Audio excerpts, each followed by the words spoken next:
Müzenin en çok hangi kısmını beğendin? Türk bayraklarının olduğu kısmı çok beğendim.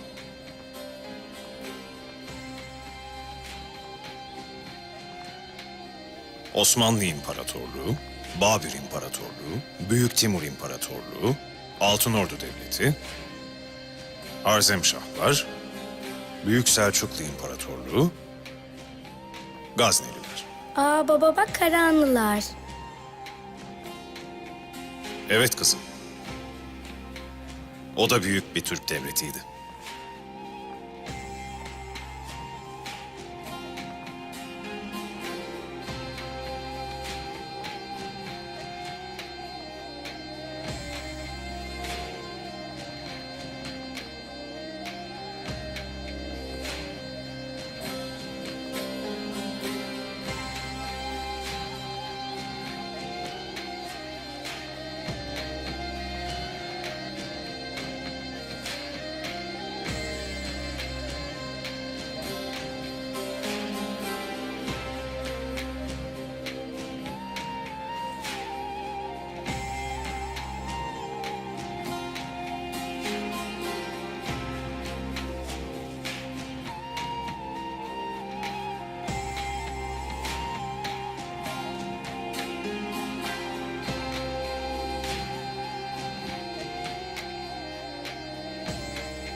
Bayrağın doğuşu bu.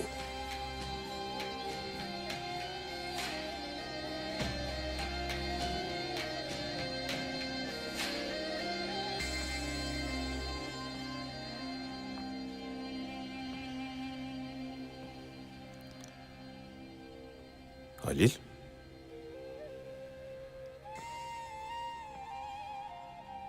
Takıldın kaldın panoda. Ne gördün bakayım? Şam ve Halep şehirlerinin adlarını gördüm. Benim memleketimden insanlar. Dedelerim. Sizin topraklarınızda şehit olmuşlar.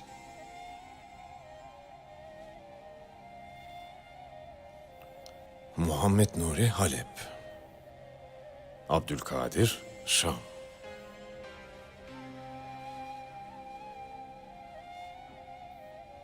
Onlar bizim topraklarımızda şehit oldular Halil.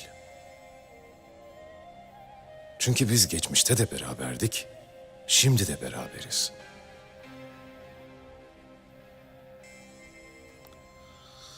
Sizler de gelecekte beraber olacaksınız. Bizi ayırmaya kimsenin gücü yetmez. Hadi gelin, en sevdiğim bölümü göstereyim size.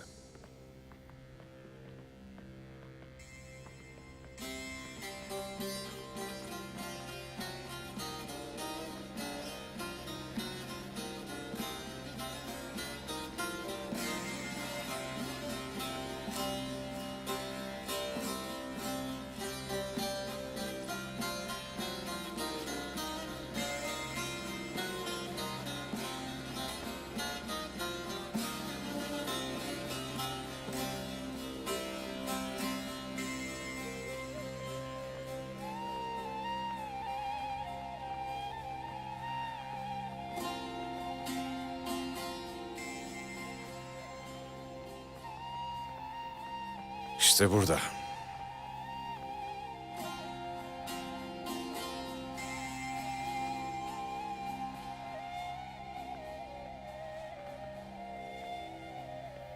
İşte bu da ezeli ve ebedi beraberliğimizin delili. Hindistan'daki kardeşlerimizin Kurtuluş Savaşımızı desteklemek için gönderdikleri sancak.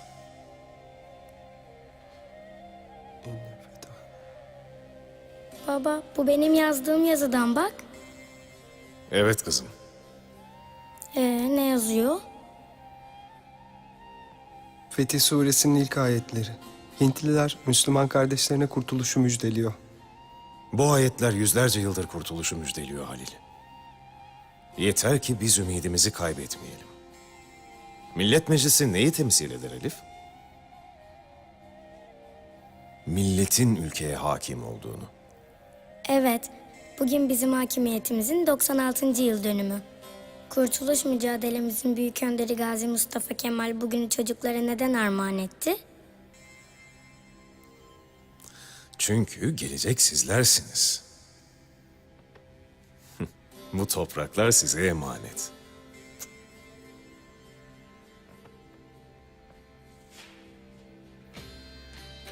Hadi bakalım. Hadi bakalım.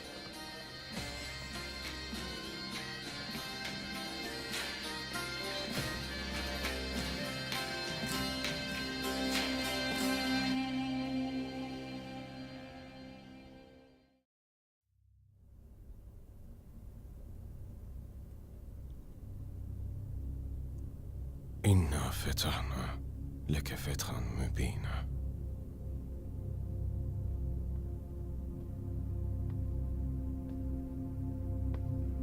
Abi Yasin'le konuştum.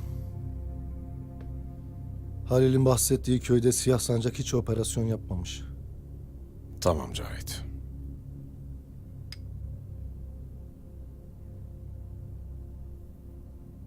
Bari birkaç kaşık alsan.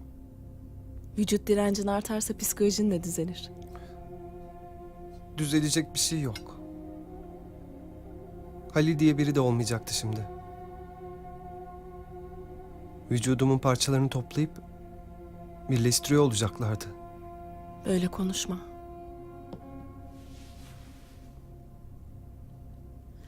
Ben sana başka bir şeyler getireyim. Abi sence bu çocuk hayata dönebilecek mi? Hayata döner dönmesine de...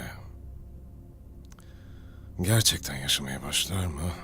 Orasını Allah bilir.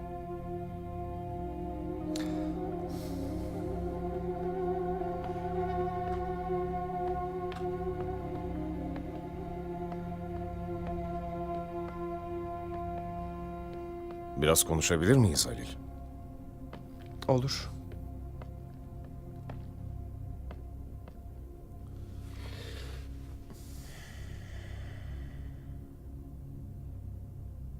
Abinin Siyah Sancak baskınında öldüğünü söylemiştin. Ama bahsettiğin köye yönelik bir operasyon yapılmamış. Seni Türkiye'de eylem yapmaya ikna etmek için yalan söylemişler. Köyün saldırı sonrası fotoğraflarını gösterdiler. Siyah Sancak kimyasal silahlarla saldırmış. 100'den fazla insan ölmüş. Abim Nail de orada köyü savunurken şehit olmuş. Bir ay önce Kerkük yakınlarında bir Türkmen köyüne de aynı silahla saldırı düzenlendi. Ölü sayısı da 4000'e yakın maalesef. Seni kandırmışlar Halil. Klor silahıyla saldıran biz değiliz. Biz asla öyle bir silah kullanmayız. Bunu yapan Şedid'ti.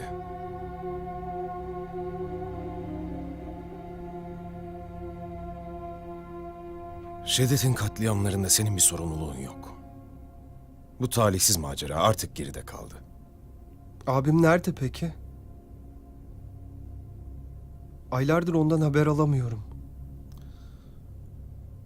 Eğer yaşıyorsa bulmak için elimizden geleni yapacağız. Abinin fotoğrafı var mı Halil?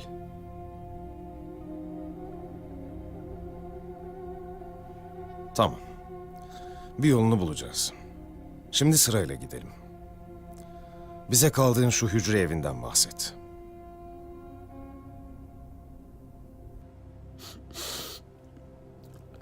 Asma suratını kadim dostum. Türklerin bayramı için hazırladığımız şenlik iptal edilmiş olabilir. Ama yarın yeni bir gün. İstanbul'u yine hareketli saatler bekliyor olacak. Hamlelerimi senin spekülasyonlarına endeksleyemem gölge. Kasabanın bankası zaten kasabanın şerifine aittir. İstediğim gibi atımı oynatırım. Okey Şerif. Yarın yer yerinden oynadığında mahcup olacaksın ama. Bu defa mahcup olmak bana ekstra kazandıracak.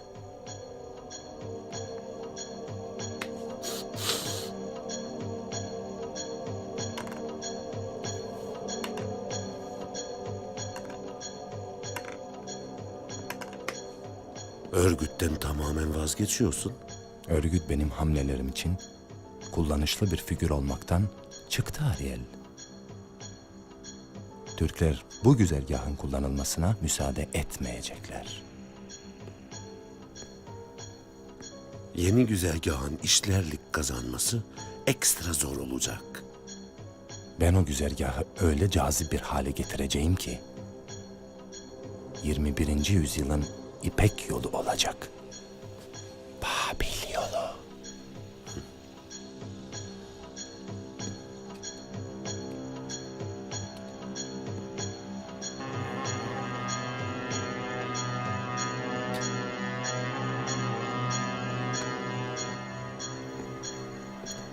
Babil yolundan İpek yüklü deve kervanı geçirmeyeceğine göre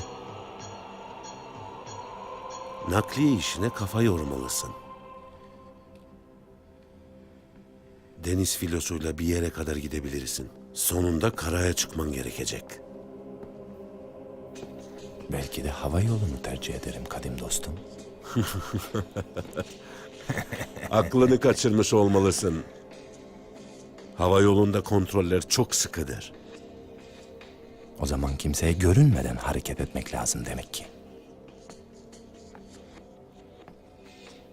Aklında ne var? Benim değil. Anadolu'nun aklında var ne varsa. Ben de onun aklını alacağım.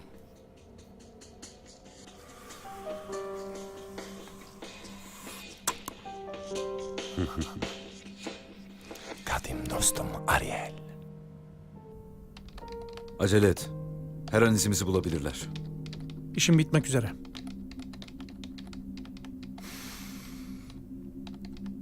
Acele et dedim. Yoksa işini ben bitireceğim. Yalnızca 2 dakika. Neden bilgisayarı imha etmiyoruz? İletişim programını güvenli bir şekilde aktarmam gerekiyor. Ben çıkıyorum. Sen daha fazla oyalanma. Tamam.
Abi bu Halil bizi tuzağa çekiyor olabilir mi?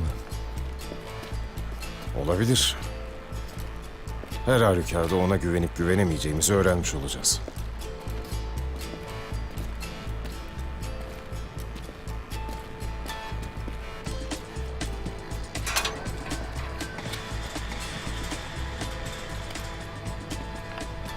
Sen arka tarafı tut Cahit.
Sana bir şey yapmayacağız. Teslim ol. Asla!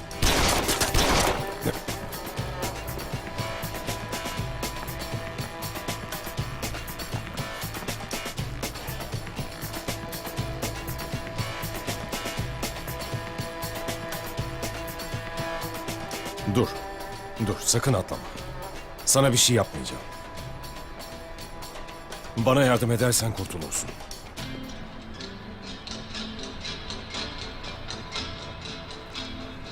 Sakın atlama, tamam mı? Silahı bırakıyorum.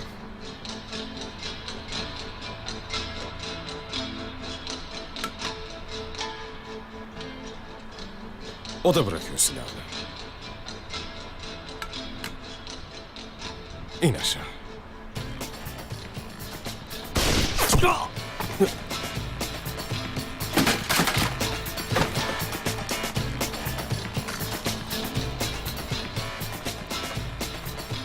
Cahit.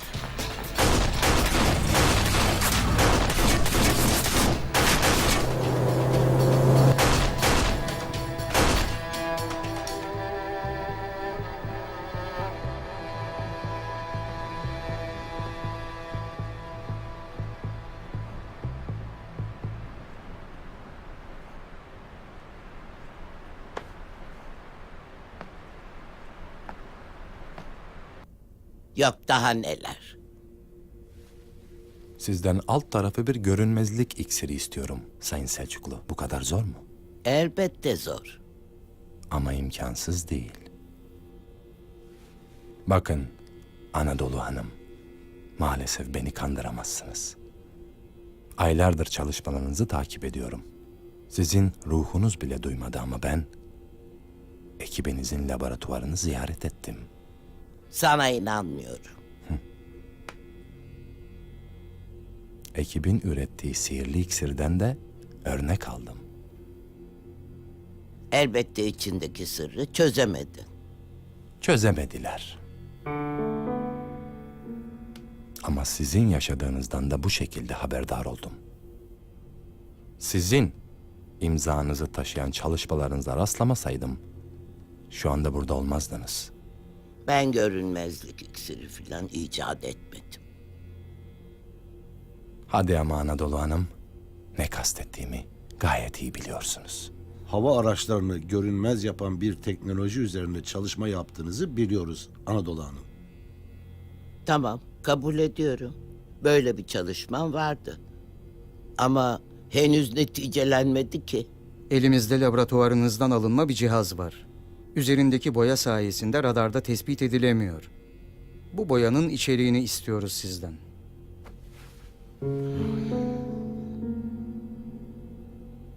Bulmaz olaydım.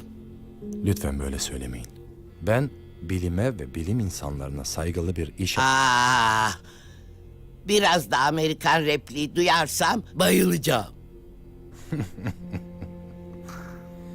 Sana görünmezlik iksirinin formülünü vereceğim. Ama sen de benim bir isteğimi yerine getireceksin. Ne istiyorsunuz? Mektup falan yazdım ama Polat Alemdar kolay kolay ikna olmaz. Fellik fellik beni arıyordur şimdi. Diyorum ki ona selamette olduğumu bir şekilde bildirsem, bak hem benim peşime düşmez hem de siz rahat edersiniz. Enteresan.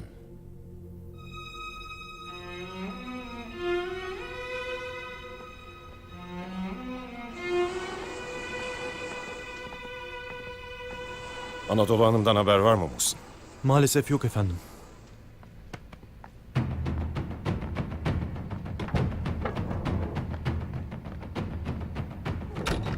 Şuna bir bakıver Muhsin.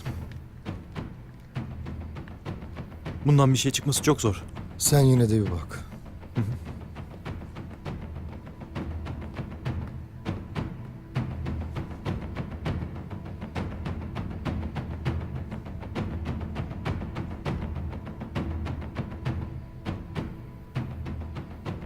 Alo, Safiye?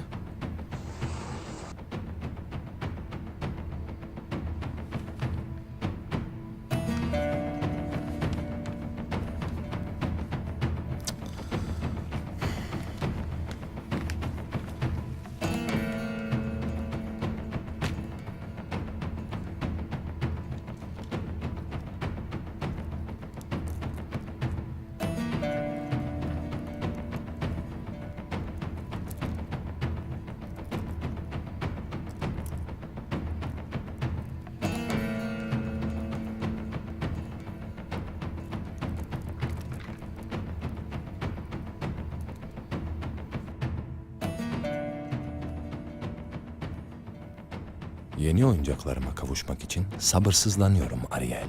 Bunun için bütün bir İstanbul emniyetini atlatman gerekecek. O meseleyle Jürgen ilgileniyor.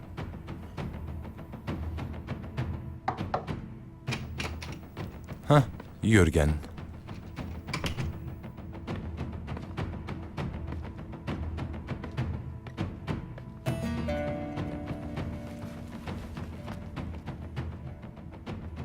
Hücre evlerini boşalttık. Ve yarın için hazırlıklarımızı tamamladık. Bu defa bir aksaklık olmamasını dilerim. Merak etme aziz dostum. Her şey yolunda gidecek.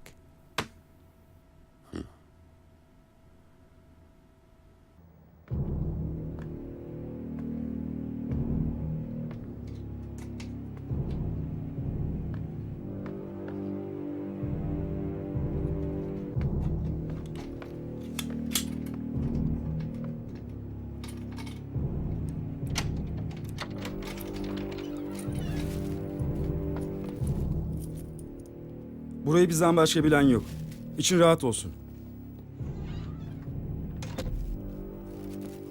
Çok güzel bir şeyler getirdim sana. Açsan hiç soğutma derim.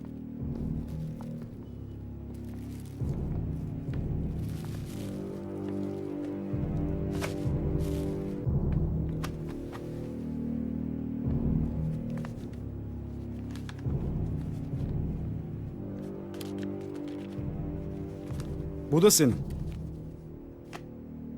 Artık ailene mi gönderirsin, sevdiğine mi? Nereye istiyorsan oraya gönderebilirsin. Her şey yolunda değil mi? İyi, bir sıkıntı yok. Güzel. Yarınki eylem için sana siteden talimat gelecek. Siteye girmek için daha önceden vermiş olduğum şifreyi kullanabilirsin. Yarın gece sana yapılanların intikamını alıp sevdiklerine kavuşacaksın.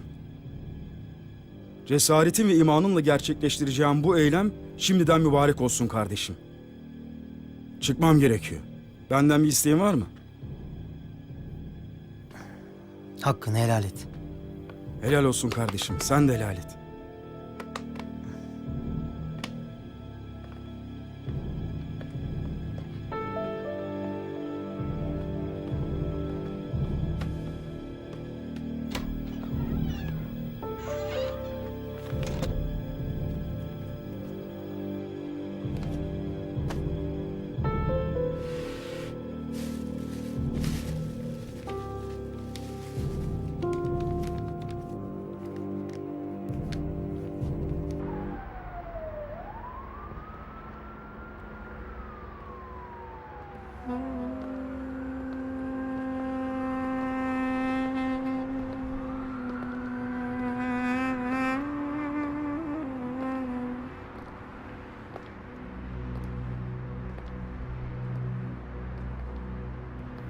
Sen verdiğin karardan dolayı pişman mısın?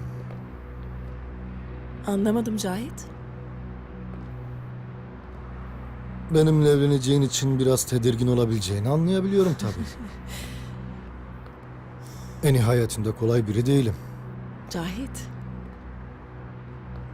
Seninle beraber olduğum için dünyanın en mutlu insanı hissediyorum kendimi.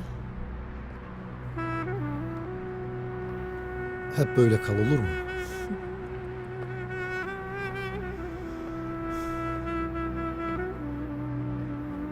Bir sıkıntı var içimde.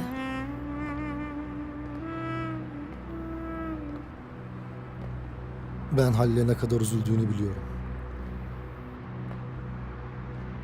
Onunla siyah sancak üstünde ilk karşılaştığımdan beri yaşadıklarım hiç aklımdan çıkmıyor. Çok etkilendim. Gözleri gözümün önünden gitmiyor. O daha çocuk Cahit.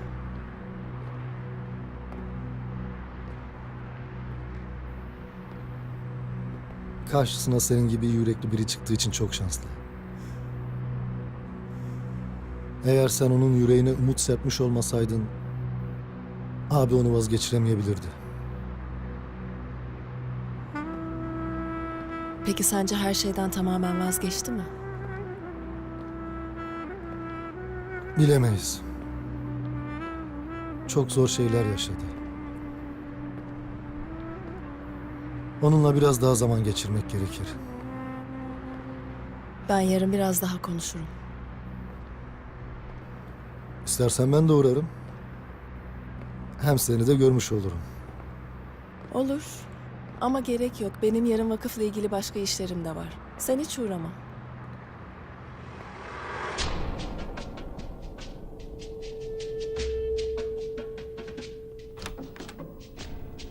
Birader. Kimmiş senin şu çok özel öğrencin? Herkesten sır gibi saklıyormuşsun. Saklarım abicim. Çok gizli. Top secret. Ünlü biri mi? Söyleyemem. Nasıl bulmuş seni? İnternetten. Ders aldığını kimsenin bilmesini istemiyor öyle mi?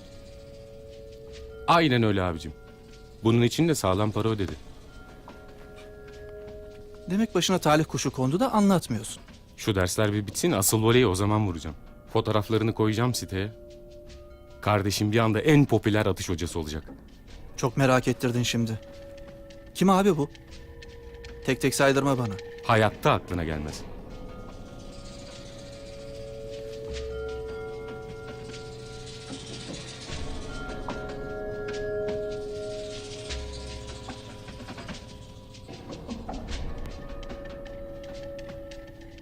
Safiye Karahanlı bu. Evet.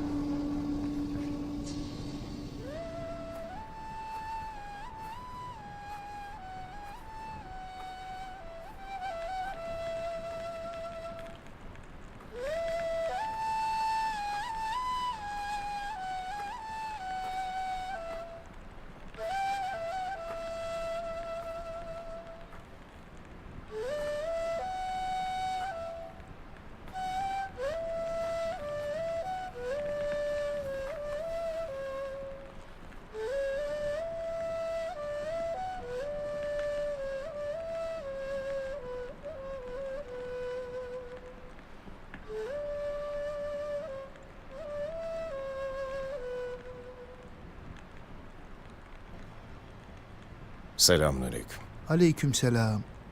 Ne iyi ettin de geldin.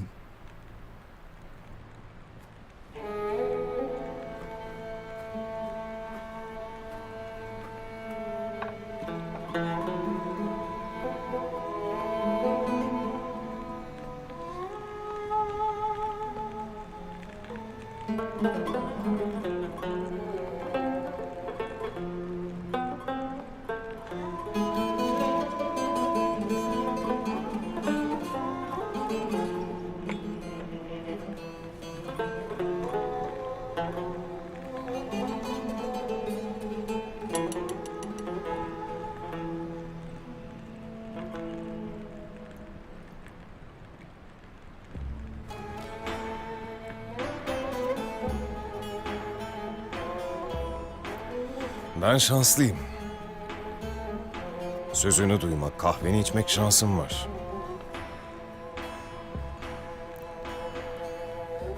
Bunu bulamayanlar ne yapsın? Biz sağırlar için davul çalmayız. Körler için de bezenmeyiz. İhtiyacı olan gelir bizi bulur.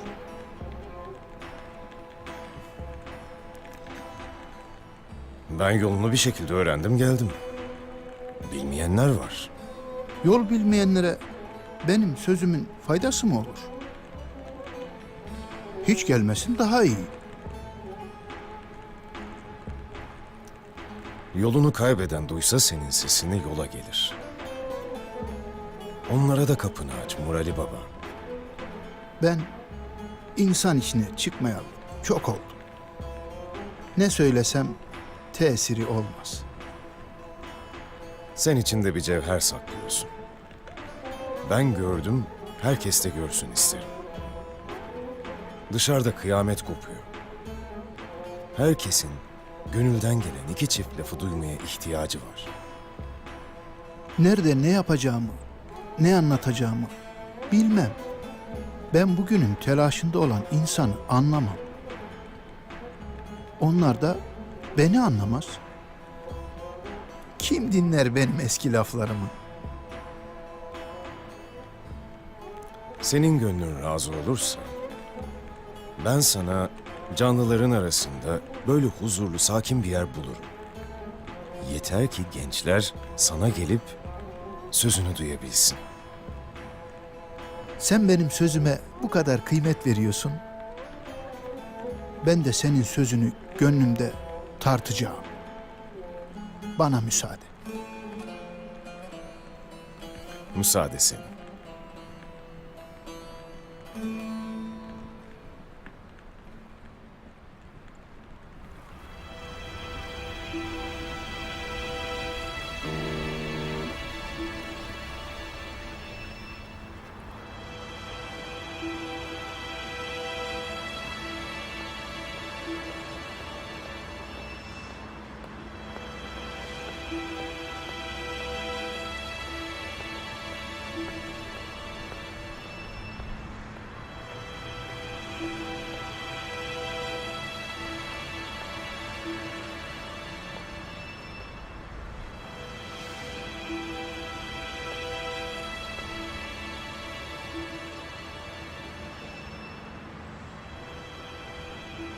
Geldiğin için teşekkür ederim.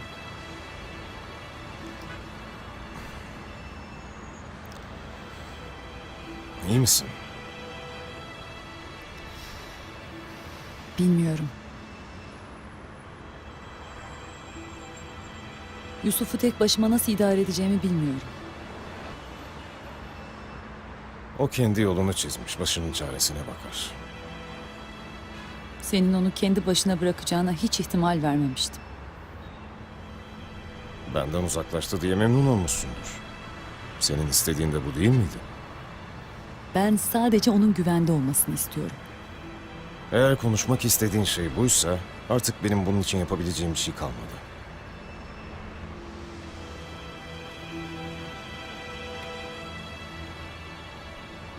Konuşmak istediğim şey bu değil. Ben sana Yusuf'la ilgili ne hissediyorsun? Onu sormaya geldim Polat. Gerçekten hiçbir şey yok mu? Olmaz mı? Elbette var.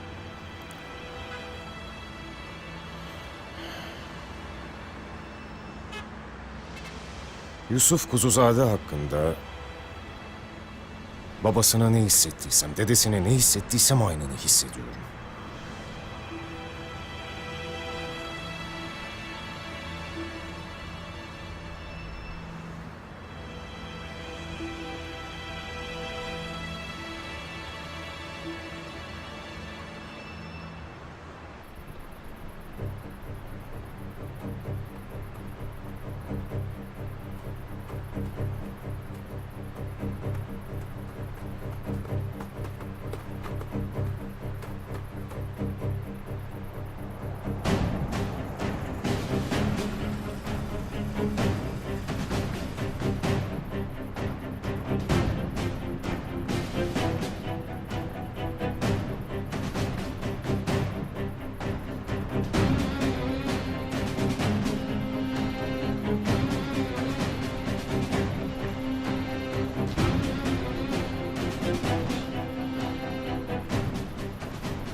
Bunlar ne köylüye ne de turiste benziyor. Bu harabede pis bir oyun dönüyor ama yakında çıkar kokusu.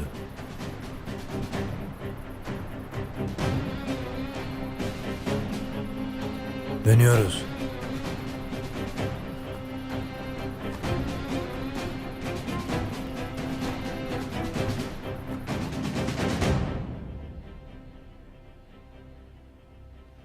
Bu noktalardaki geçişleri engelledik. Ama işimiz bitmedi. Örgüt rahat durmayacaktır. Sınır hattındaki devriyeler 2 katına çıkarılsın Berkan. Emredersiniz komutanım. Beyler, Türkiye'nin kırmızı çizgisi bizim kader çizgimizdir. Köylerdeki istihbarat birimlerimizden 24 saat boyunca rapor istiyorum Hakan. Emredersiniz komutanım. Hadi şimdi.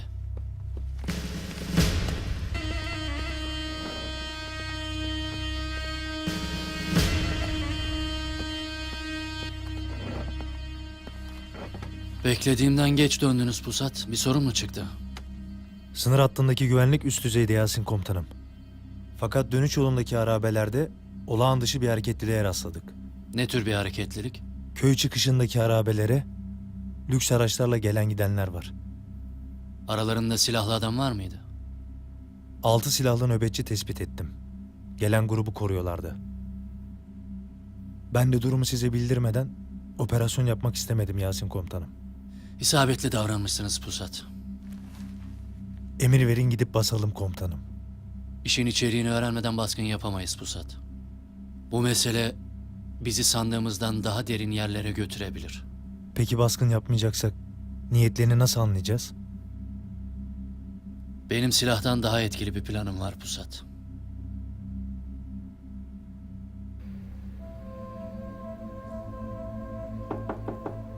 Gel. Durum nedir? Getirdiğiniz bilgisayarın silinmiş yazışma kayıtlarına ulaştım. Sonuç? Bilgisayardan başka adresle mail trafiği gerçekleşmiş. Fakat sadece sardalya ve kılıç balığı siparişinden bahsetmişler. Sardalya ve kılıç balığı. Onlar bu mevsimde olmaz. Balığı şifre olarak kullanmışlar. Gizledikleri önemli bir şey olmalı.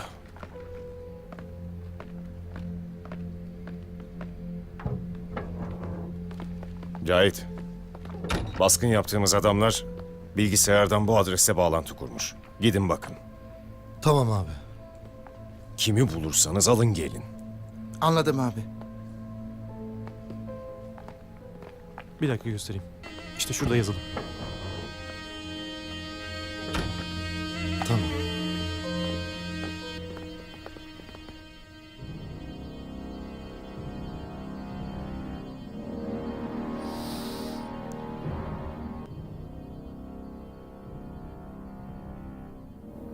Beğendiniz mi Sayın Selçuklu?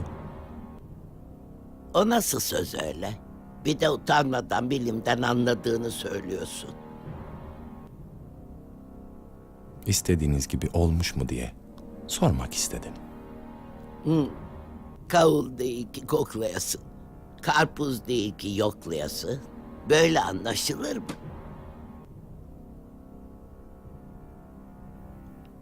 Dikkatle bakınca sizin gibi değerli bir bilim insanının anlayabileceği hissine kapıldım.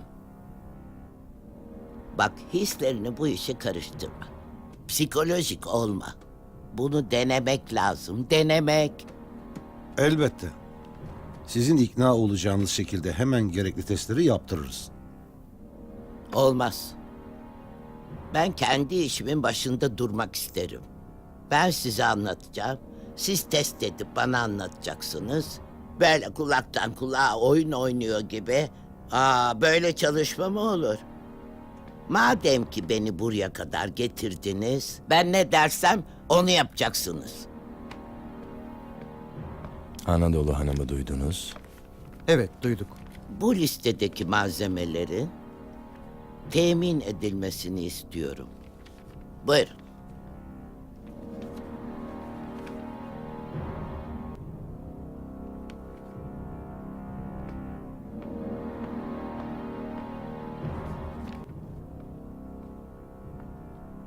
Emriniz nedir? Tehlikeli bir şey var mı içinde? Basit kimyasallar. Nerede kullanılacağını dahi anlamadım. Tamam o zaman. Verin de huysuzluk yapmasın.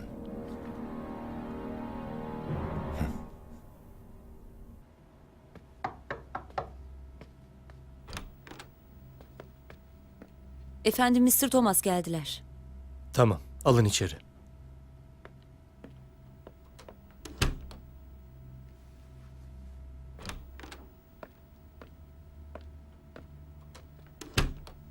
İstanbul'a hoş geldiniz Mr. Thomas. Hoş bulduk. Lütfen şöyle buyurun.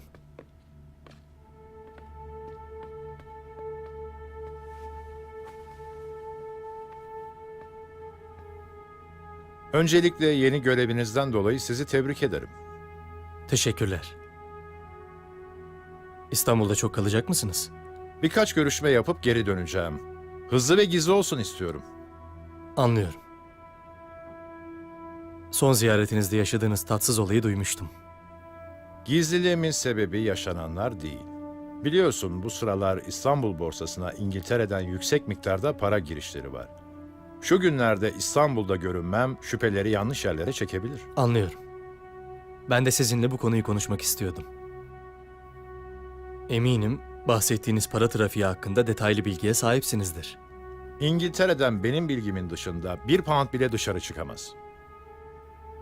Ben sizden bildiklerinizi benimle paylaşmanızı istiyorum. Tam olarak neyi öğrenmek istiyorsunuz? Bu işin arkasında kimlerin olduğunu, nasıl bir strateji izliyorlar ve para ne kadar daha Türkiye'de kalacak. Size yardımcı olmak isterim. Hatta sizi parayı yöneten kişiyle de tanıştırabilirim. Kendisiyle bugün görüşeceğiz. Tabii ki tanışmak isterim.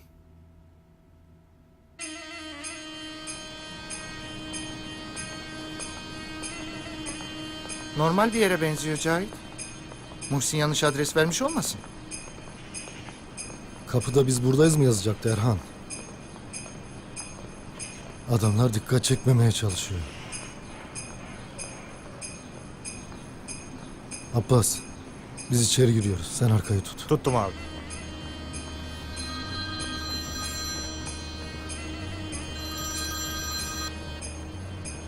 Efendim.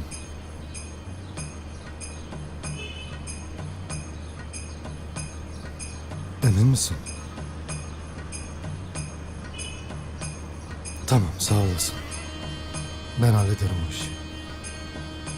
Ne oldu Cahit? Rengin soldu. Önemli bir şey yok. Hadi bakalım artık şuraya.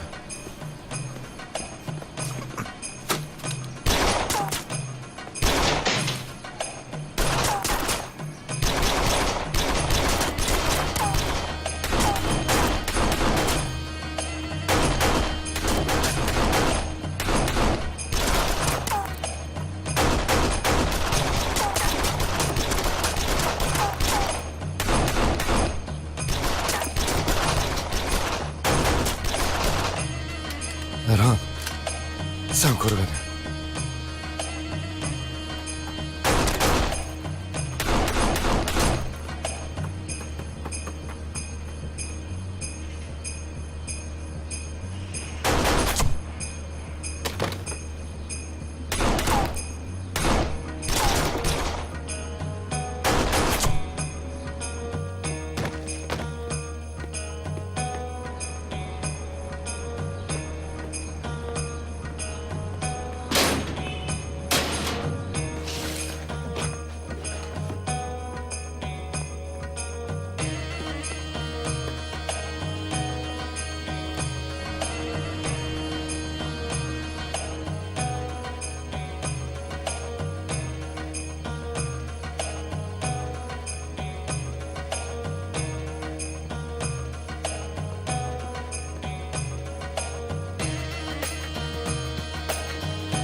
Kımıldama. Tamam, ateş etmeyin. At lan silahını. Çök.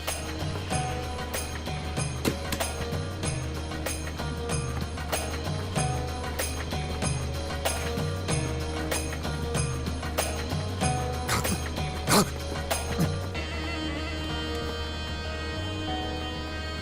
Abbas.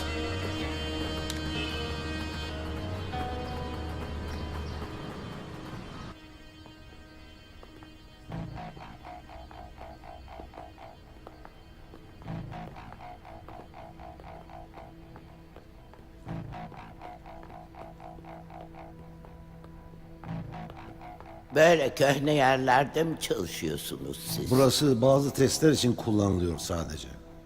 Asıl çalışma mekanımız dünya standartlarında. Peki beni oraya niye götürmediniz? Zamanı geldiğinde orası zaten sizin olacak. Sayın Selçuklu, merak etmeyin. Bilim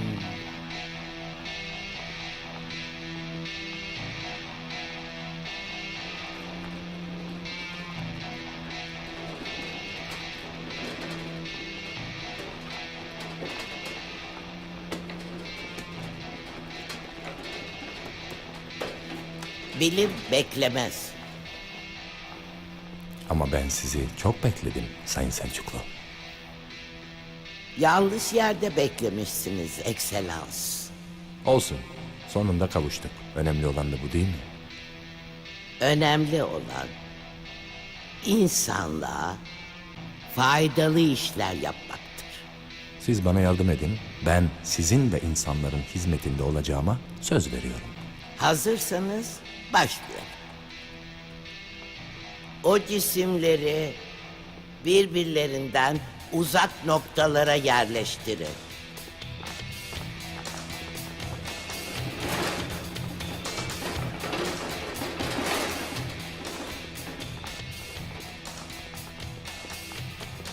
Radarlar açık mı? Evet. Şu anda 10 adet metal cisim tespit edildi.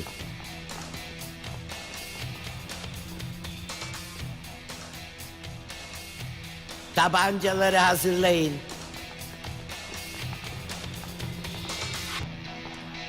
Şimdi radarı kapat.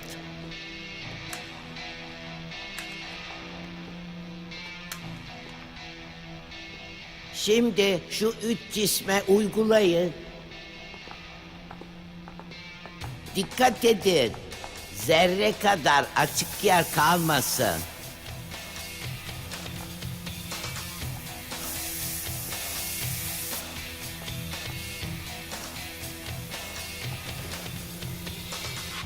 Uçakları radardan saklayınca ne yapacaksın? Engelleri aşıp zor durumdaki insanlara yardımlarımı ulaştıracağım Sayın Selçuklu. Kötü bir yalancısın. Peki siz bana doğru mu söylüyorsunuz? Bunu şimdi göreceksin.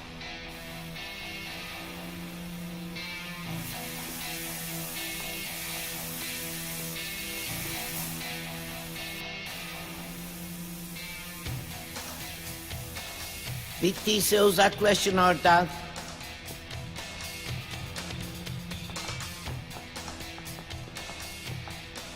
Şimdi aç bakalım radarını. Evet. Ne görüyorsun? Sadece 7 cisim var. 3 tanesi kaybolmuş. İşte bu çok enteresan Sayın Selçuklu. Bana teşekkür etmek istersen Polat'a bir veda mesajı göndermeme izin ver. Gidin vedalaşın hanımefendi.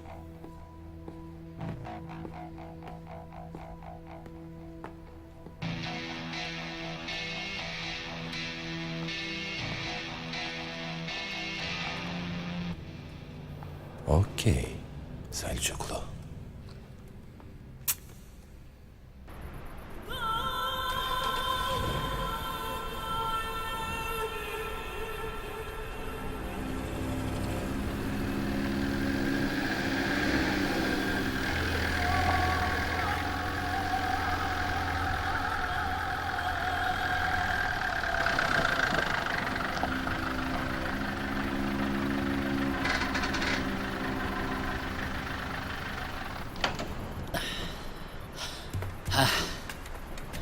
Dur. Ne istiyorsun?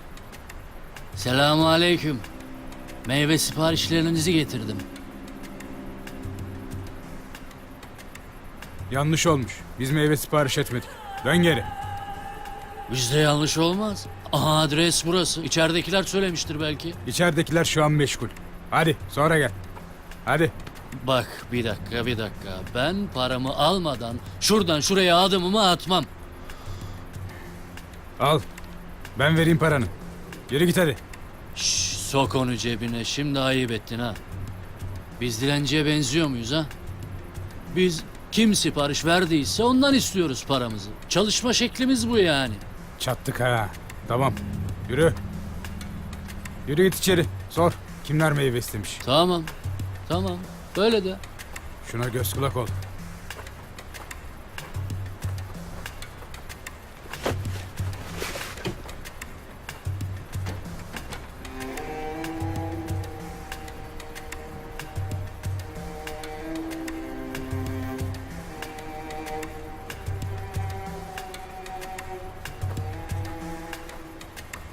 Geç.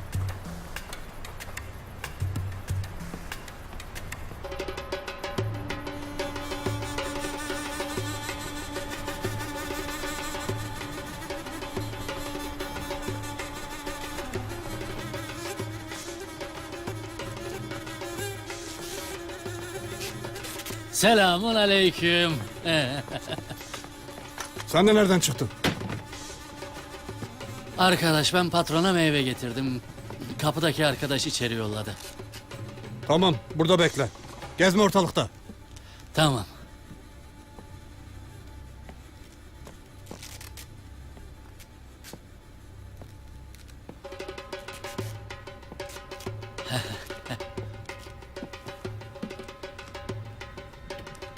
Hadi bekliyorum ben burada hadi.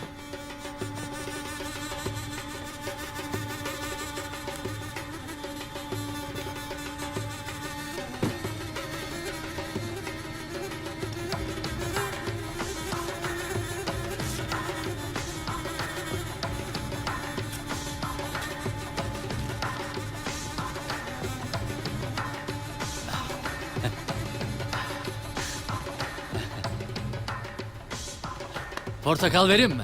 Ha?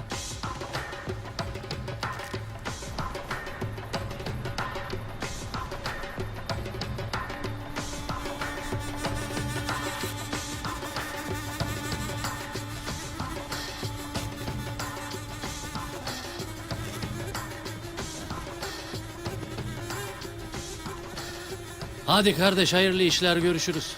Nereye gidiyorsun? Dükkanın kapısını açık bıraktım. Meyvelerin parasını da dışarıda ödediler zaten. Hiç sıkıntı yok yani. Hadi afiyet olsun. İyi tamam. Bir dahakine muz da getir. Muz. Ha. Tamam. Hadi kolay gelsin.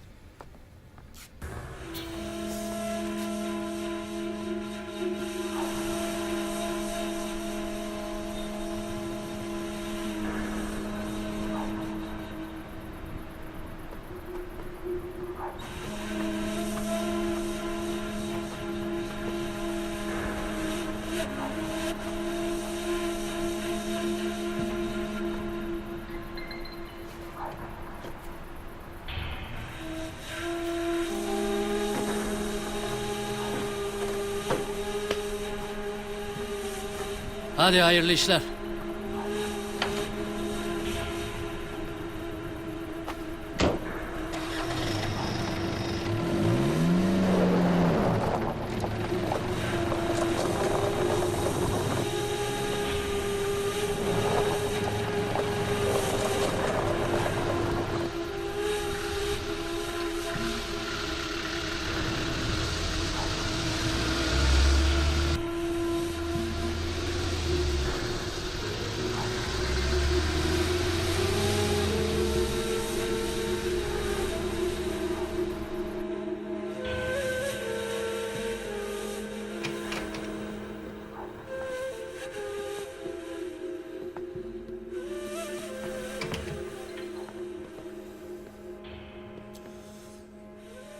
Bizi uğraştırmadan konuşacak mısın? Bildiğim her şeyi anlatırım abi. Şu fotoğrafları göster.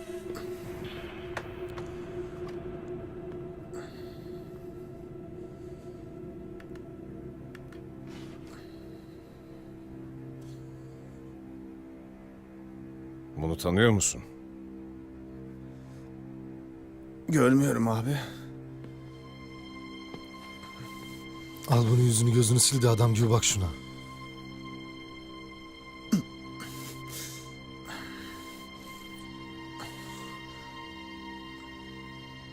Tanıyorum. Diğerini göster.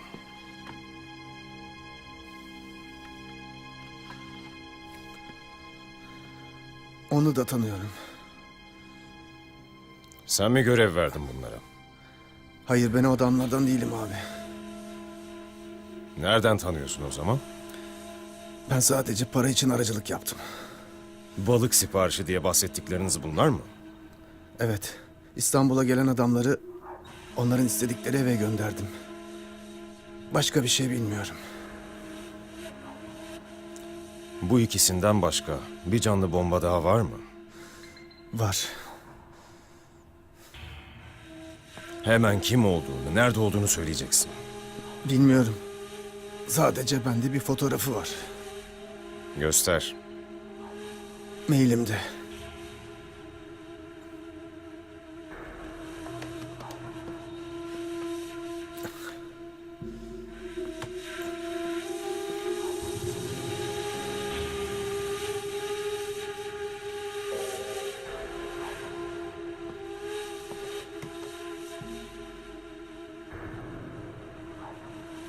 ...20 yaşlarında. Birkaç gün önce İstanbul'a geldi. Ben de gideceği yere ulaştırdım. Allah belamı versin, başka bir şey bilmiyorum. Bilmiyorsan öğreneceksin. Kimlerle şifreli haberleşiyorsan bağlantı kuracaksın. Hiçbir şey olmamış gibi davranacaksın. Sonra da o canlı bombanın ne zaman, nereye gideceğini bana öğreneceksin. Şüphelenirlerse beni yaşatmazlar. Şüphelenirlerse seni onlara bırakmam. Kendi ellerimle öldürürüm. Anladım. Muhsin, sen başında dur, her yaptığını kontrol et. Tamam efendim. Abi bu fotoğraf Halil'e de göstersek mi? Belki bir şey çıkar. Tamam Cahit, sen de git ona sor.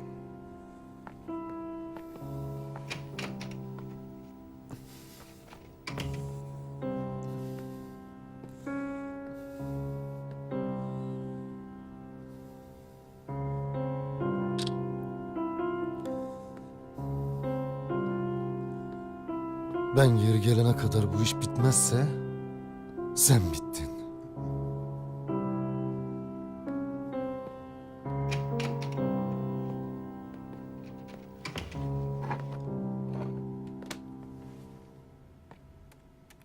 Biraz zamana ihtiyacı var. Onu sevgimiz ve sabrımızla iyileştireceğiz.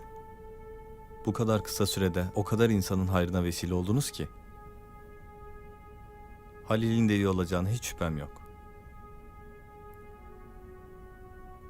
O zaman şöyle yapalım Halil. Sen bana ne istiyorsan onu anlat. Mesela hiç unutamadığın bir anı olabilir. Söz veriyorum, anlattıkların aramızda bir sır olarak kalacak. 8 ay kadar önceydi. Okulumuzu bastılar. Her yeri taradılar. Arkadaşlarımdan biri yaralandı. Onu korumaya çalıştım ama kurtaramadım. Gözümün önünde bütün vücudu delik deşik edildi. Benim anılarım buna benzer şeyler. Devam etmemi ister misin? İstediğin her şeyi anlatabilirsin. Ben seni sadece dinleyeceğim. Senden isteyebileceğim tek şey hafızanın derinliklerinden güzel hatıralarını da çıkarabilmen. Terapi nasıl gidiyor? Şimdilik çok iyi. Ama daha çok yolumuz var. Halil'in üstesinden geleceğine eminim.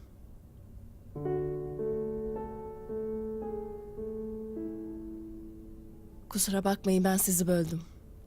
Benim dışarıda biraz işim var. Hemen halledip geleceğim. Geldiğimde belki birlikte bir şeyler yaparız ha Halil?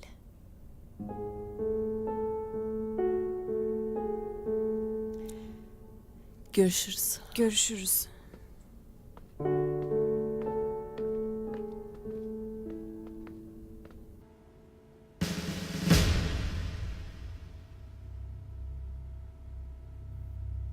Son 10 yıldır bu kadar büyük bir sevkiyata rastlamamıştım.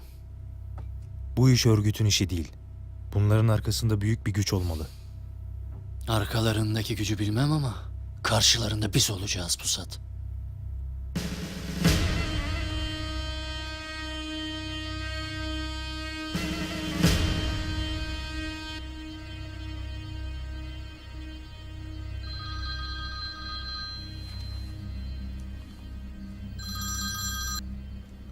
Efendim Yasin. Abi, Suriye'de uyuşturucu tacirlerine ait bir depo tespit ettik. Evet. İstanbul'a deniz yoluyla yüklü bir miktarda sevkiyat yaptıklarını öğrendik. Emirleriniz nedir? Siz oradaki işi bitirin Yasin. Emredersiniz abi. Hazırlanın, çıkıyoruz.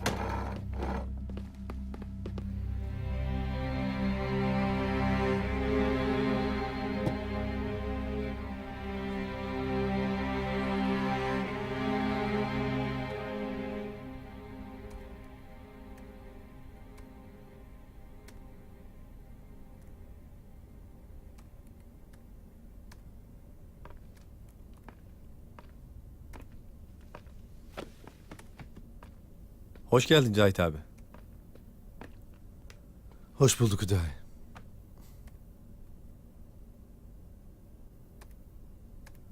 Halil ne yapıyor bilgisayar başında? Oyun oynuyor. Ben Halil'le biraz sohbet edeyim. Tamam abi.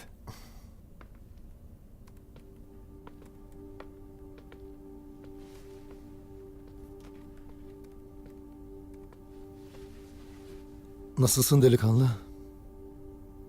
Yalnız kaldığım zaman daha iyiyim.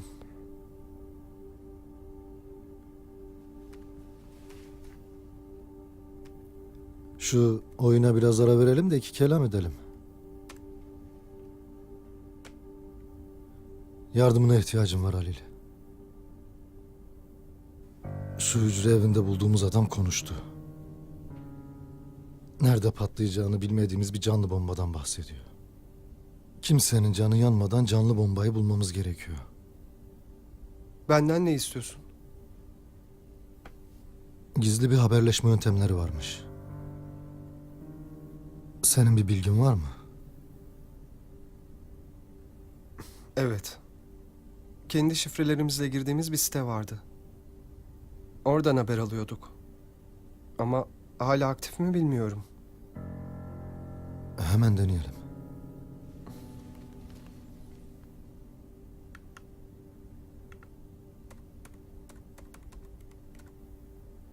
Şu fotoğrafa da bir bak. Sorguladığımız adam canlı bombanın bu olduğunu söyledi. Tanıyor musun? Hayır. Daha önce hiç görmedim.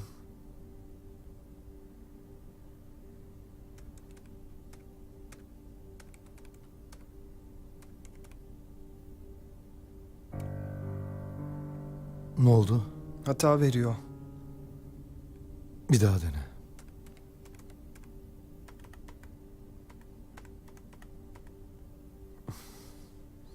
Benimkini iptal ettiler demek ki.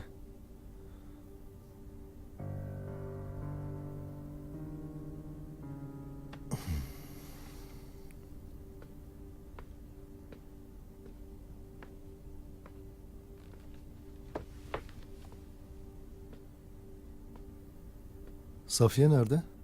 Bir işi varmış. Gecikmeden dönerim deyip çıktı.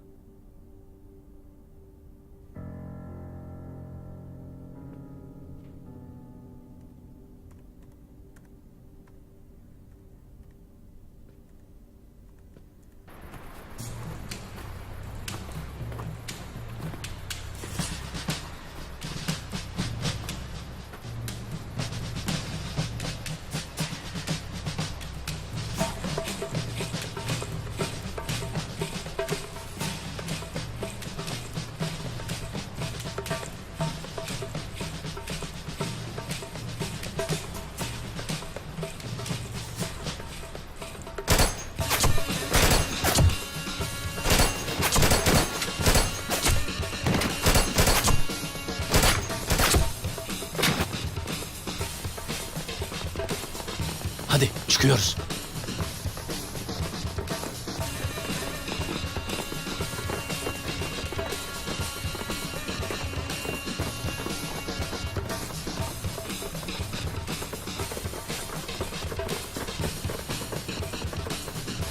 Dikkat edin çocuklar.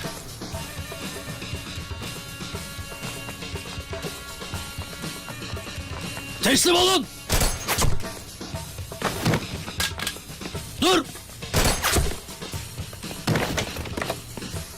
Hadi etrafı kontrol edin.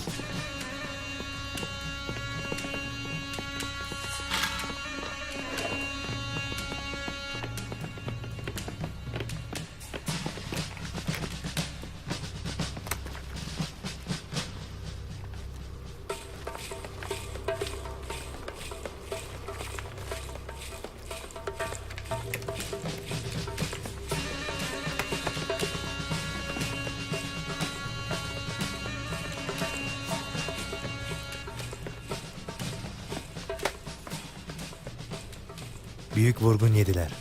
Buradaki uyuşturucu ne ki Pusat? Devede kulak. İstanbul'a bunun 10 katını göndermişler bile.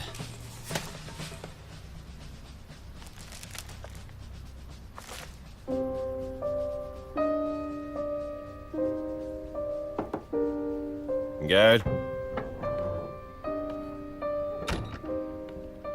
Canlı bomba ile ilgili bilgiye mi ulaştınız? Hayır efendim. Adamın haberleştiği birkaç yere şifreli mesajlar gönderdim. Sonuç bekliyoruz.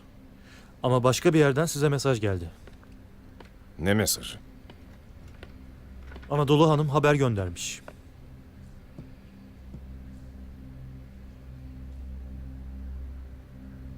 Merhaba Polat oğlum. Sana yazdığım mektubu bulmuşsundur. Yine de içini rahat etmeyeceğini düşünerek sana böyle bir sürpriz yapmak istedim. Merak etme. Ben gördüğün gibi gayet iyiyim.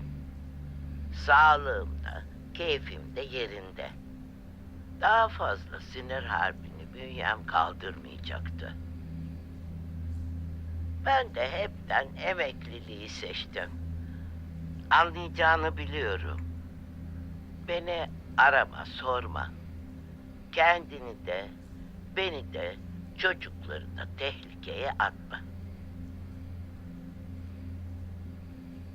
Çalışmalarım eğer işine yararsa sana mirasımdır. Sahip çıkacağını biliyorum. Benim için artık oyun bitti. Vezir, şah ve mat.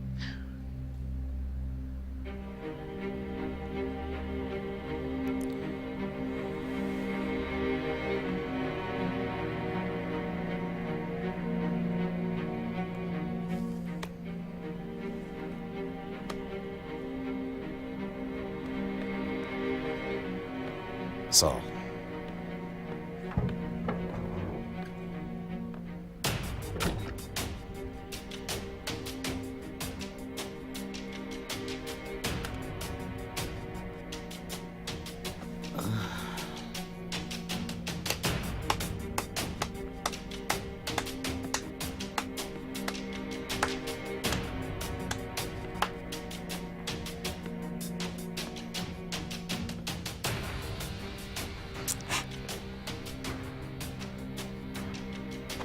Sayın Selçuklu, siz çok büyük bir oyuncusunuz.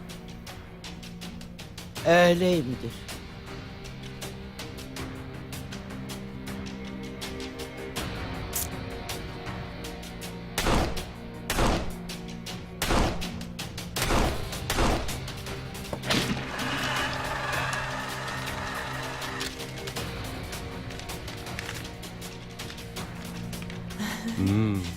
Kısa sürede bu kadar ilerlemeniz gerçekten şaşırtıcı. Ben de böyle olacağını tahmin etmemiştim. Bu yetenek genlerinizde olmalı. Şimdi silah değiştirelim. Olur.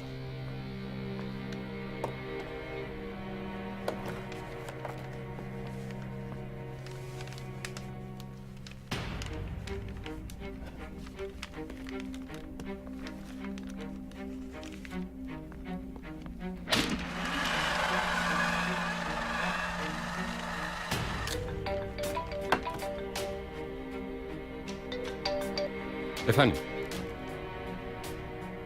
Anlamadım. Tamam, geliyorum. Bir sorun mu var? Siz devam edin lütfen. Ben hemen döneceğim.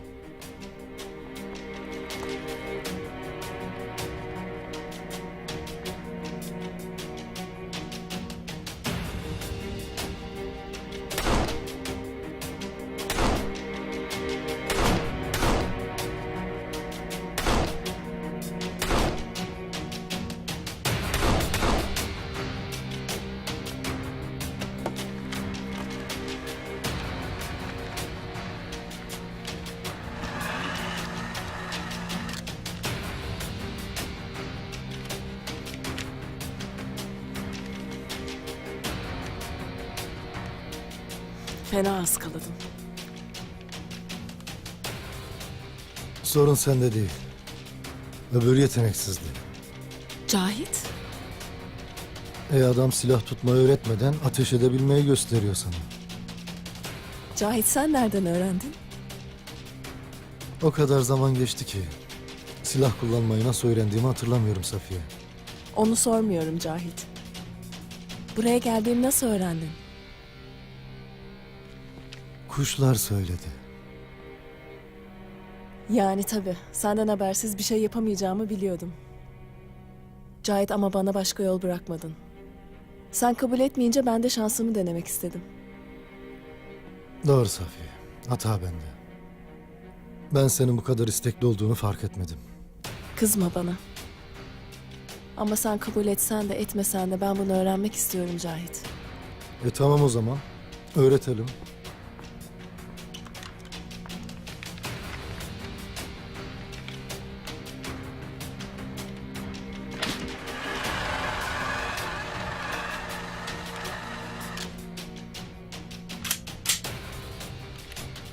Emanet de derler buna. Ama elinde emanet gibi durmayacak.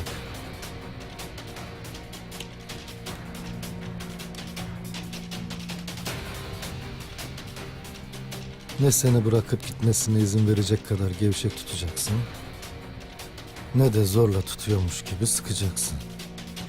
Anladım. İşte böyle. Yavaş Safiye.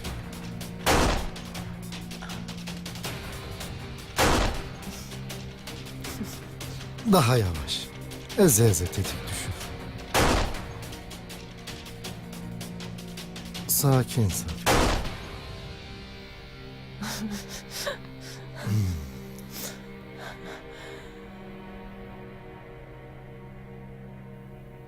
Aslında çok da Seni seviyorum.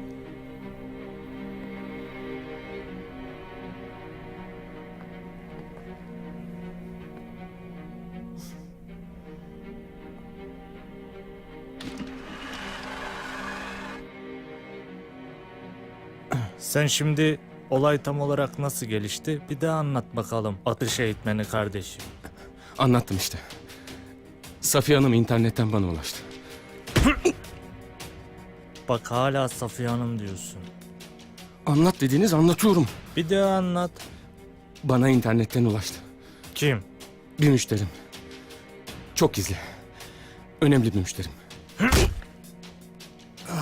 Bu işin sonu gene Safiye Hanım'a çıkar. Baştan anlat. Şimdi ben bir atış eğitmeniyim.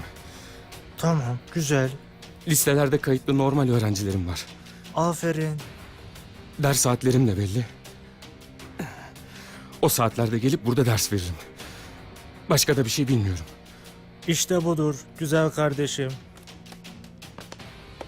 Ha, yüzüne gözüne ne oldu? Ayağım kaydı düştüm. Çok güzel.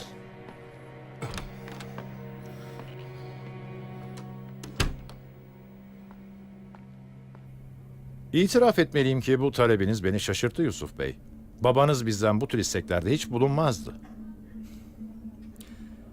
Size bazı yöntem farklılıkları olacağını söylemiştim.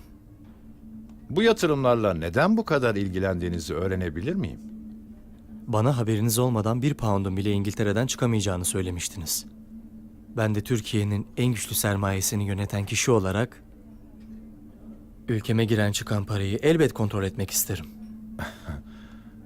Yusuf Bey, maalesef ülkenizin içinde bulunduğu durumu göz önüne aldığımızda bu biraz zor.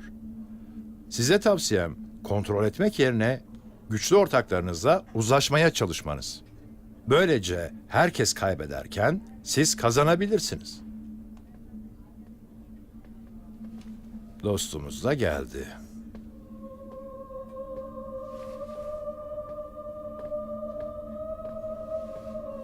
Seninle tanışmak için can atan, İstanbul borsasını kasıp kavuran gizemli yatırımcı dostum Ariel. Seni Yusuf Kuzuzade ile tanıştırayım. Yusuf Kuzuzade. Türkiye'de iş yapan herkes Yusuf Bey'i tanır.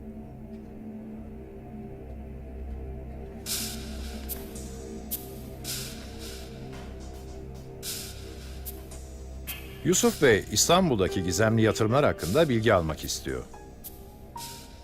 Kısa sürede borsaya çok agresif bir giriş yaptınız. Eminim bir planınız vardır. Ne bilmek istiyorsunuz? Bu para trafiğiyle ne amaçlıyorsunuz? Ve para Türkiye'yi ne zaman terk edecek? Kabul edersiniz ki Türkiye'nin en büyük sermayesinin sahibi olarak bu bilgiler benim için önemli.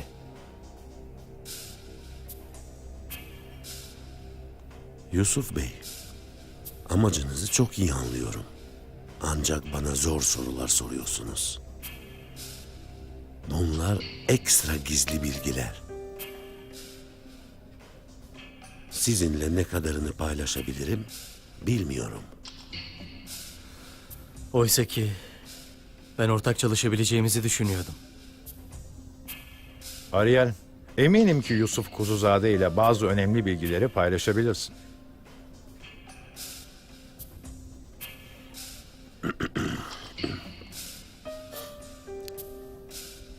Ülkeye soktuğumuz sıcak parayla borsayı şişirdik. Doyum noktasına ulaştığında da elimizdekileri hızla satıp pazarı terk edeceğiz. Yani hepimizin bildiği klasik yöntemler. Peki bu ne zaman olacak? Zamanı geldiğinde. Size tavsiyem bu sıralar borsadan uzak durmanız. Biz parayı çektiğimizde ortalık karışacak.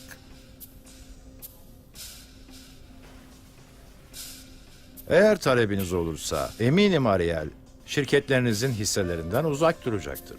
Tabii samimiyetimizin bir göstergesi olarak. Ben sizden başka bir şey isteyeceğim. Bu işe beni de ortak edin. Benim paramı da ana paranıza ekleyin. Planladığımız şey ekonominize büyük zarar verecek Yusuf Bey. Parayı geri çektiğimizde borsa düşecek, döviz artacak. Bunu yapmak istediğimizden emin misiniz?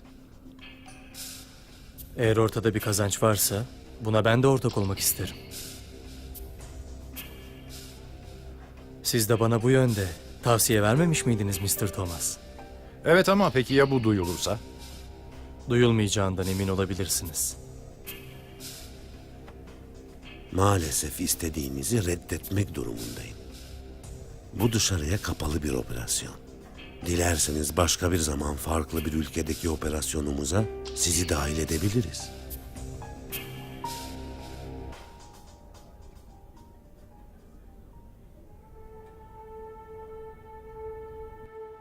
Suriye'deki arkadaşlardan haber geldi. Gönderdiğimiz erzaklar sorunsuz bir şekilde yerine ulaşmış. Bu iyi haber. Sibel Hanım. Henüz Safiye Hanım'la konuşmadım ama ben diyorum ki vakfımızın adıyla bir dergi çıkarsak. Ne bileyim, neler yapmak istediğimizi anlatsak. Ben bu dergicilik işlerinden pek anlamam. Bize yardım edecek birilerini bulabilir miyiz?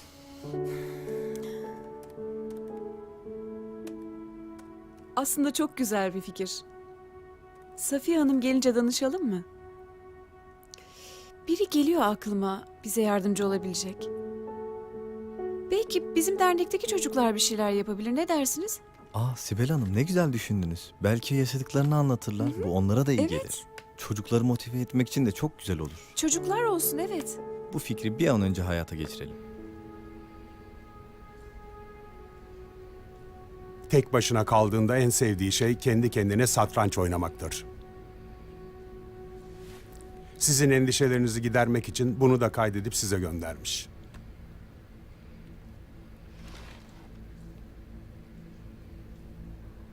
Siz endişeli değil misiniz peki? Mektubu birlikte okuduk. Kendi isteğiyle ortadan kaybolduğunu söylüyordu. Burada da onu tescil etmiş oldu. Buna gerçekten inanıyor musunuz? Benim içim rahat. Ben size inanmıyorum. Anlamadım Polat Bey. Anlaşılmayacak bir şey yok. Anadolu Hanım'ın bu kadar tehlikeli bir ortamda kayıplara karışmasına neredeyse hiç tepki vermediniz. Düzmece olduğu her halinden belli olan bu videoyu da hiç sorgulamadınız.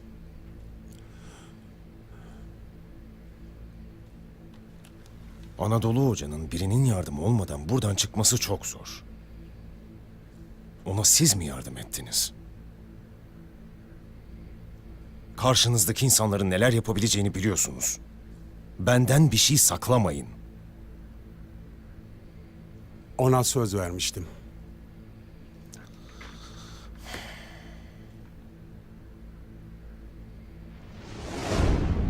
Söz ver bana. Bu konuştuklarımızdan kimsenin haberi olmayacak. Tamam hocam, bana güvenmiyor musunuz? Anlattıklarımı dinleyince fikir değiştirmeyeceksin. Anladın mı? Anlaştık. Senin de diğer iki arkadaşının da hayatı tehdit altındayken ben burada daha fazla saklanamam. Hocam bu durum başka. Sizinle bilgisi yok ki. Elbette var. Her şey benim ortaya çıkmamla başladı oğlum. O adamlar benim peşimde, anlamıyor musun? Ben onlara teslim olmadan da durmayacaklar. Aklınızdan ne geçiyor sizin? Sen bana yardım edeceksin. O adamlara bir şekilde haber gönder. Ben teslim olacağım. Onlar da sizi rahat bırakacak. Bunu kabul edemem. O zaman kendi başıma yaparım. Bir daha da beni asla göremezsiniz. Siz teslim olunca yine birilerini öldürmeyeceklerini nereden biliyorsunuz? Yapamayacaklar. Çünkü ben onların hepsini havaya uçuracağım. Bütün bunları anlattı. Siz de ona yardım mı ettiniz?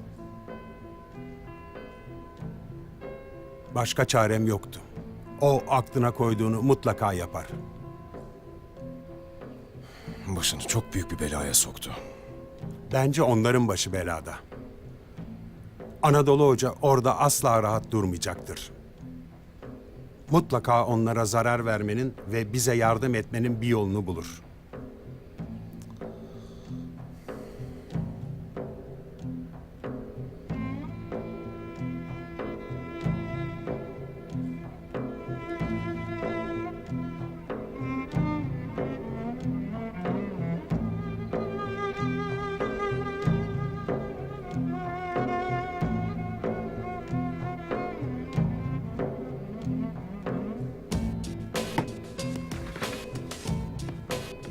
Polat Bey, ne oldu?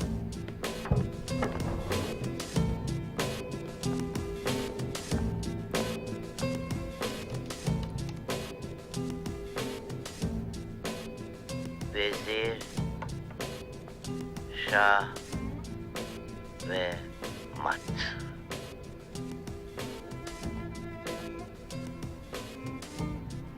Beyazla oynuyor. Vezir, şah ve mat diyor. Ama beyaz vezir ortada yok. Görünmüyor. Beyazın vezirle şahmat yapabilmesi için vezirin burada olması lazım. C5. C5 mi? Evet, bir şey mi oldu? O Anadolu Hoca'yla görünmezlik üzerine çalıştığımız formülün kod adı. Bize mesaj göndermiş. C5 ile görünmeyen vezir.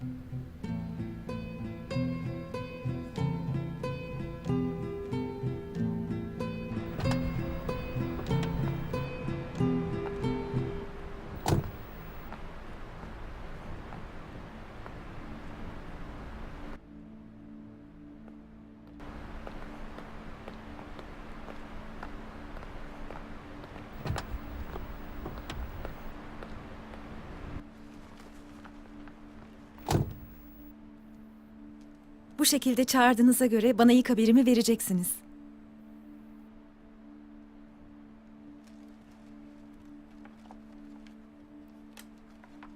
Haberi senin yapmanı istemiyorum. Güvenebileceğin başka gazeteciler var mı? Evet var. Onlara şöyle bir haber yapmalarını söyle. Borsadaki gizemli İngiliz parası Londra Borsa Başkanı'na mı ait? Detaylar dosyada var. Doğru mu bu haber? Şimdi doğru. Ama sonra asılsız olacak. Haberi yayacak 2-3 kişiye ihtiyacımız var. Sonrasında ben sana tamam dediğimde bir yanlış anlaşılma olduğunu ve haberin asılsız olduğunu duyurarak özür dileyecekler. Anladım. Ayarlarım. Sağlam adamlarla sağlam bir iş yap. Kimseyle konuşurken benim adım geçmesin. Merak etmeyin. Siz artık benim görünmez patronumsunuz.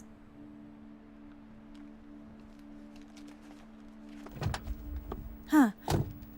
Bu ilk işimi yapınca sizden güzel bir hediye isteyeceğim. Para önemli değil. Yanlış anladınız. İsteyeceğim hediye parayla satın alınacak bir şey değil.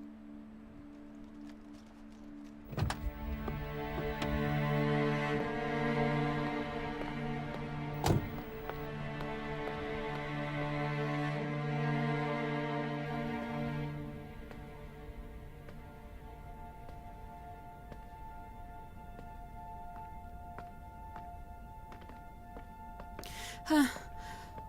Ne oldu? Bulabildiniz mi Halil'i? Hiçbir yerde yok.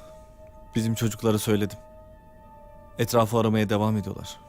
Boşuna telaş ediyoruz belki de. Çıkıp hava almak istemiş olabilir. Bize haber vermesi gerekirdi. Ben Cahit abiye haber vereyim. Tamam.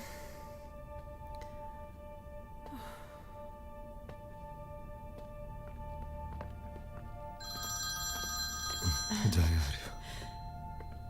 Hayırdır Hüdayi? Cahit abi. Halil gitmiş. Nereye? Bilmiyoruz. Ben Hüdayi Bey'le konuşuyordum. O da bilgisayar başındaydı. Oyun oynuyordu. Çıktığını fark etmemişiz. Ne zaman oldu? 2-3 saat olmuştur. Ben etrafı aradım. Mahalleden birkaç gence de söyledim. Bakıyorlar. Ya nasıl olur Cahit? Nereye gider ki? Bilmiyorum Safiye, sakin ol. Ben ofise geçeceğim şimdi. Çocuklarla konuşurum. Halil geri dönerse bana haber verirsiniz. Tamam. Yalnız sen de bir haber alırsan muhakkak ara, tamam mı? Üzgünüm Safiye. Senin bir suçun yok Sibel. Benim hatam. Onu bırakıp gitmemeliydim.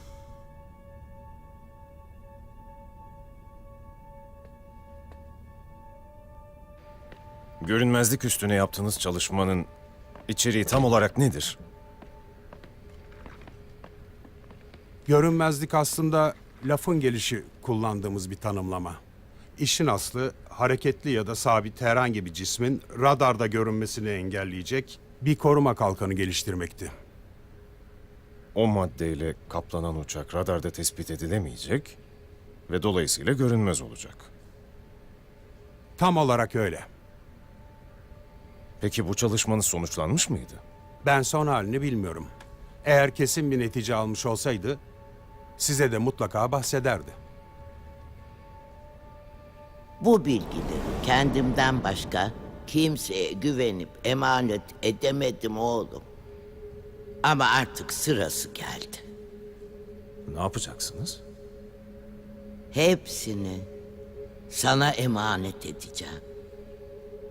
Eğer benim başıma bir şey gelirse, senin bu yolda gereken her şeyi yapacağından zerre kadar şüphem yok. Size bir şey olmasın hocam. Daha uzun yıllar beraber çalışalım. Bir yere gitmeye niyetim yok ya. Ama eğer sen bu bilgileri alır saklarsan, benim içim rahat edecek oğlum. Belki de bahsetmiştir. Gel. Ne oldu Muhsin? Efendim, sorgudaki adamın şifreli mesajına cevap geldi. Eylemin nerede yapılacağını öğrendik.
Ana kapıdan başka hangi giriş çıkışlar varmış?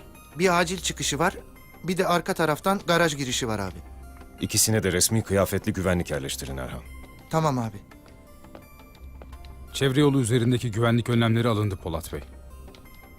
Çok dikkat çekmesinler. Peki. Abi salon çevresinde ve önünde hazırlıklarımız tamam. Muhsin, bütün sivil görevlilerin telefonlarına canlı bombanın fotoğrafını gönder. Gözlerini dört açsınlar Cahit. Tamam abi.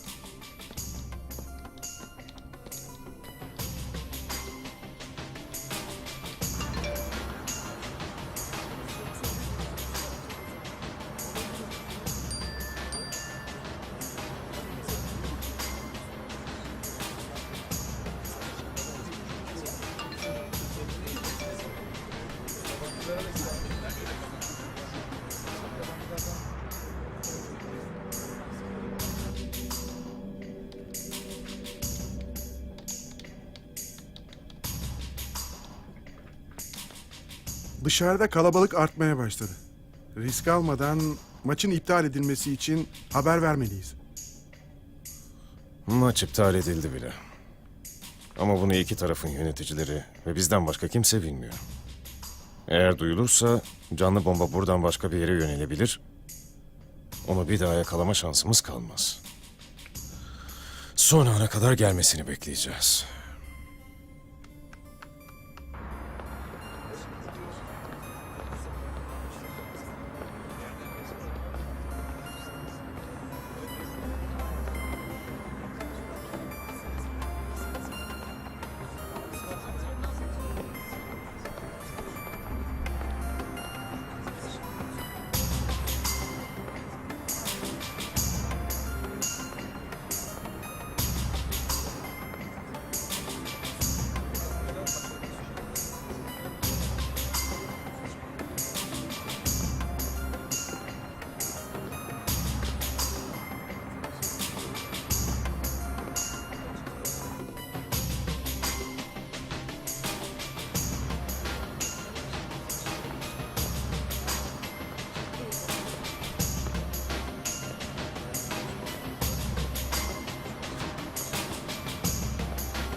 Abbas, bu adamı görürsen sakın bırakma.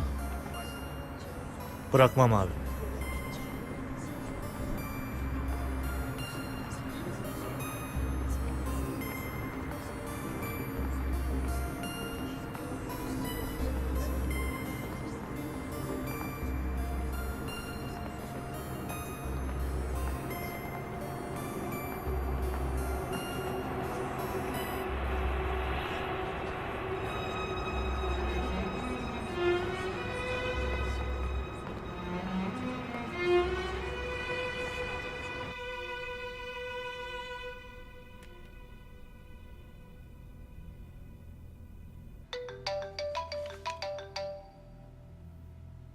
Alo.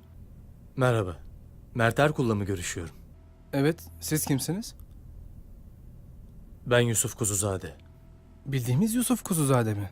Bildiğim kadarıyla bu isimde başka kimse yok.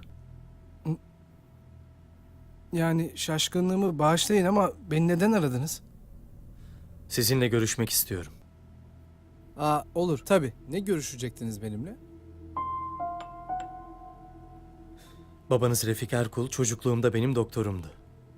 Gerçekten mi? Babam sizin doktorunuzdu demek. Ya hiç anlatmazdı böyle şeyleri. Babanız nasıl vefat etti? Evinde kalp krizi geçirdi. Hastaneye götürdük ama kurtaramadık.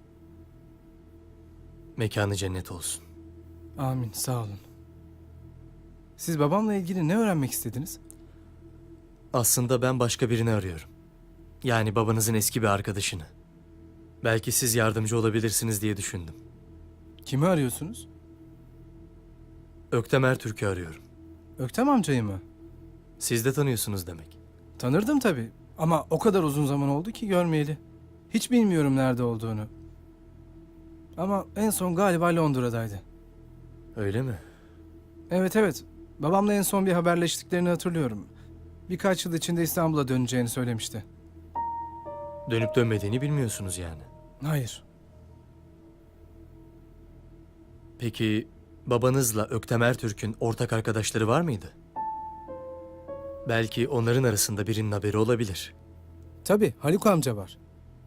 Üçü gençlik arkadaşıymış. Ayrılmaz üçlü. O kesin biliyordur. Ona nasıl ulaşabilirim peki? Yani telefonu var bende. İsterseniz ararım şimdi. Yok. Bu saatte aramayalım. Eğer sakıncası yoksa siz bana adını, soyadını, telefonunu verin. Ben uygun bir saatte iletişim kurarım. Tabii canım, ne sakıncası olacak?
Onu gördüm.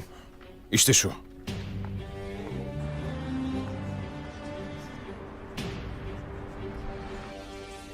Cahit, adamı gördüm. Giriş yolunda. Üzerinde koyu gri mont var. Cahit, çok sakin yaklaş. Benim anonsumu bekle.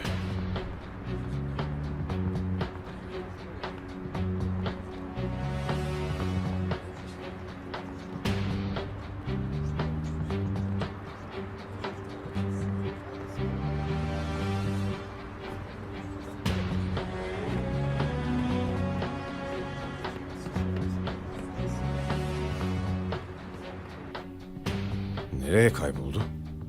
Göremiyorum. Merdivenlerin köşesi kör nokta. Orayı gören kamera yok. Merdivenlerin o tarafa yürü Cahit.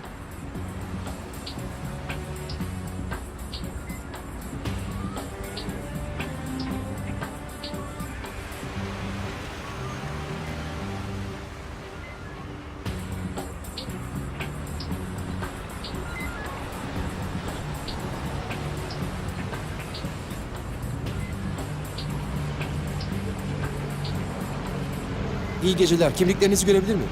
Buyurun.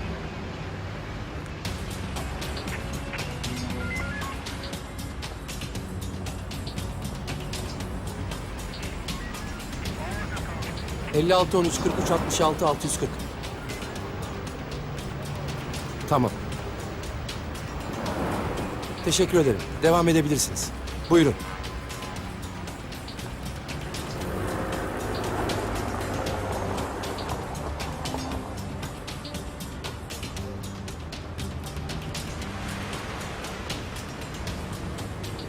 Ümraniye bölgesindeki devriye ekipleri malum olay yerine ivedi şekilde intikal etti.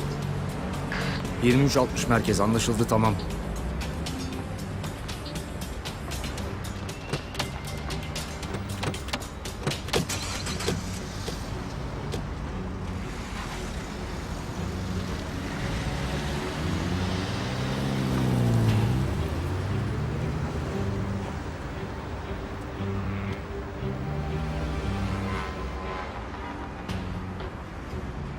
Kontrol noktası temiz. Harekete geçin. Tamam.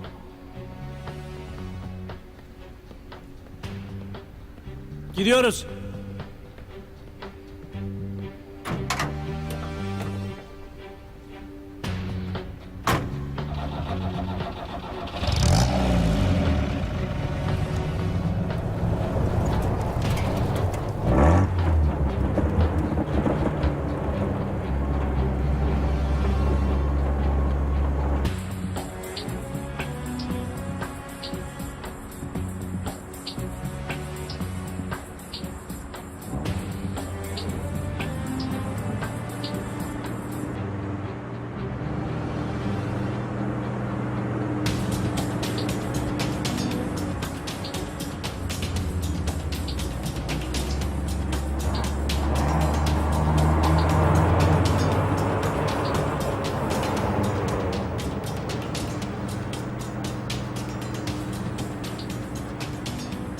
Paket kontrol noktasını geçti. Varış mevkiine doğru ilerliyor.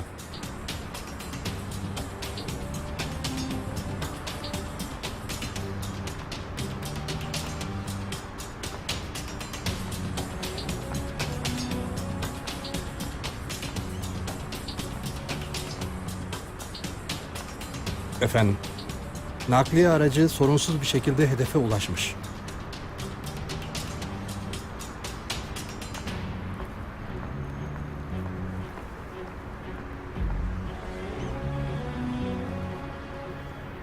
Sen küçük bombaların peşinden koş Alemdar. Benim asıl bombam henüz patlamadı.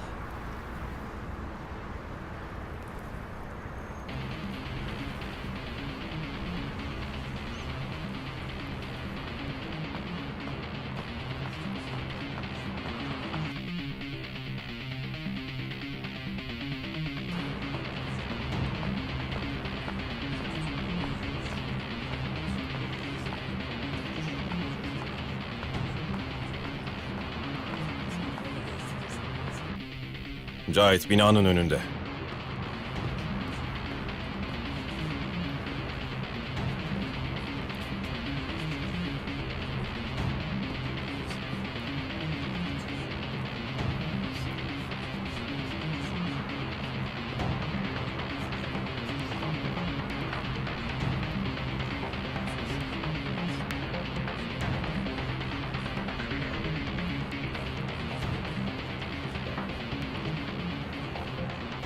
Hoparlörü aç. Ben Polat Alemdar. Yerlerinize geçin.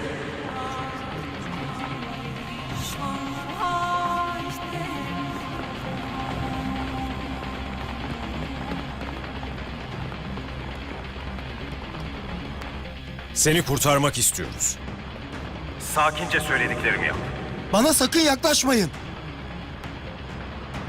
Ani bir hareket yapma. Sana doğrultulmuş tek bir silah bile yok.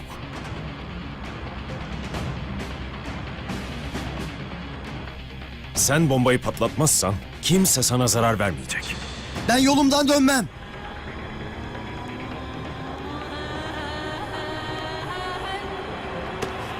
Tuttum abi.